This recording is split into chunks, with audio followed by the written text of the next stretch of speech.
Good morning, my dear students. Today we will start chapter 6 of civics, rural administration.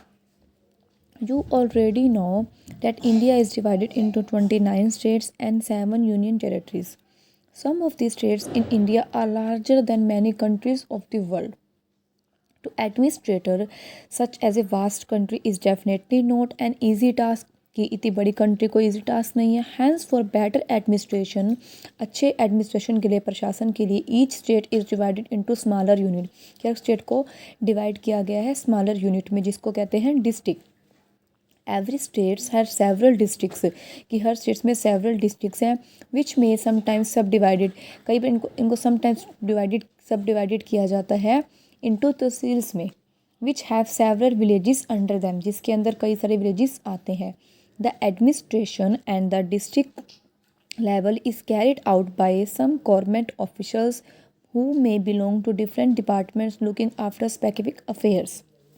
District level पर प्रशासन कुछ सरकारी अधिकारियों द्वारा किया जाता है जो विशिष्ट मामलों की देखरेख करने वाले डिफरेंट डिपार्टमेंट से संबंधित हो सकते हैं. They work in close coordination to efficiently run the administration within a district.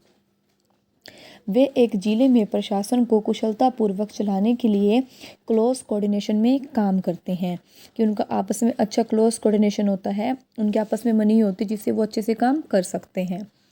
तो आगे हम करेंगे एडमिनिस्ट्रेशन ऑफ ए डिस्ट्रिक्ट. अब तक हमने चैप्टर का ओवरव्यू पढ़ लिया कि स्टेट होती हैं, स्टेट को डिस्ट्रिक्ट में डिवाइड किया जाता है, डिस्ट्रिक्ट से वो तहसील में डिवाइड हो जाती हैं, तहसील के अंदर काफ़ी सारे विलेजेस आते हैं. अब हम बात करते हैं administration of A district. The officer in A charge of A district, जो ऑफिसर होता है इन चार्ज डिस्ट्रिक्ट, उसको कहते हैं कलेक्टर और या डिप्टी कमिश्नर या डिस्ट्रिक्ट मैजिस्ट्रेट. इन तीनों में से हम कुछ भी कह सकते हैं, जिसे शॉर्ट फॉर्म में डीएम. ही या शी, चाहे वो मेल है या फीमेल है, is responsible for the general administration of the district. The deputy commissioner is an officer of the Indian administration service. Deputy commissioner भारतीय प्रशासनिक सेवा का एक अधिकारी होता है. The collector has his her head quarters in the district town. Collector का मुख्यालय जिला शहर में ही होता है. ही she however often tours are the areas, हालांकि वह अक्सर अपने मामलों के संपर्क में रहने के लिए जिला के अंतर्गत आने वाली सभी क्षेत्रों में टूर्स कर सकता है, जा सकता है. वह डिस्ट्रिक्ट लेवल पर गवर्नमेंट के प्रतिनिधि के रूप में कार्य करता है और राज्य सरकार के अन्य विभागों के अधिकारी के साथ कोऑर्डिनेट करता है, जैसे police, chief medical officer, block development officer and several other officers. He is responsible for the efficient working of every branch of the administration in his district. वह अपने जिलों में प्रशासन की प्रत्येक ब्रांच, जो शाखा होती है, कुशल कार्य की जिम्मेदार होता है. वह खुद को रेवेन्यू, जुडिशल और एग्जीक्यूटिव फंक्शंस में जोड़ता है. जैसे कि पहले मेंशन किया गया है कि एक ज़िले में कई तहसील हैं. तहसील लेवल पर सब डिविजनल द्वारा एडमिनिस्ट्रेशन के विभिन्न एस्पेक्ट्स का ध्यान रखा जाता है, कि विभिन्न पहलुओं का ध्यान रखा जाता है. द डिप्टी कमिश्नर और the district collector performs the flowing functions. अब हम बात करते हैं इनके फ्लोइंग फंक्शंस के बारे में. Looks after land and revenue administration in the district. जिला में भूमि और राजस्व प्रशासन की देखभाल करता है. मेंटेन्स लॉ एंड ऑर्डर, वो लॉ एंड ऑर्डर को मेंटेन करता in the district with the help of police. किसकी हेल्प से? पुलिस की हेल्प से. Handle disaster management in the district and provide relief to affected people.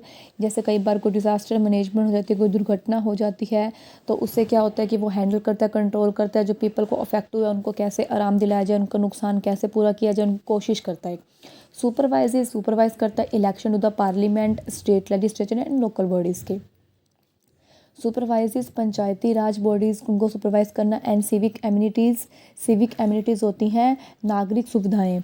Public distribution system and social service, जो social service होती है. Coordinate the activities, उनका आपस में संबंध, कोऑर्डिनेट करना activities of the other agencies that implement the development schemes of the government, जो implement करती है डेवलपमेंट करने के लिए उसके लिए. Supervises jail administration and safeguards and maintain control over state property. Jail administration और सुरक्षा उपायों की निगरानी करता है और राज्य की संपत्ति पर नियंत्रण रखता है, कंट्रोल रखता है। The primary duty of the deputy commissioner is to maintain peace and order in the district. Deputy commissioner का प्राथमिक कर्तव्य है कि उसकी फर्स्ट ड्यूटी है जिले में शांति और व्यवस्था बनाए रखे। For this purpose he she is assisted by the superintendent of the police of the district. उन्हें जिले की पुलिस अधीक्षक द्वारा सहायता प्रदान की जाती है। पुलिस सुप्रिटेंडेंट से एक्सपेक्ट किया जाता है कि वह डिप्टी कमिश्नर के साथ क्लोज कोऑर्डिनेशन में काम करे और उन्हें कानून व्यवस्था की स्थिति के बारे में जानकारी दे। The deputy commissioner in his or her role as a district magistrate DM can prohibit holding of public meetings, processions or fairs if she thinks that they are likely to disturb the peace of district। District magistrate DM के रूप में उनकी भूमिका में deputy commissioner public meeting, जुलूसों या मेलों पर रोक लगा सकते हैं। अगर उन्हें लगता है कि वे जिले की शांति को भंग करने की संभावना कर रहे हैं। She can impose curfew if the situation goes out of control, कि अगर आउट ऑफ कंट्रोल हो रहे तो वो उसको रोक लगा सकते हैं। स्टूडेंट्स, आज हम इतना चैप्टर ही करेंगे, नेक्स्ट वीडियो में हम इस चैप्टर को कंप्लीट कर लेंगे।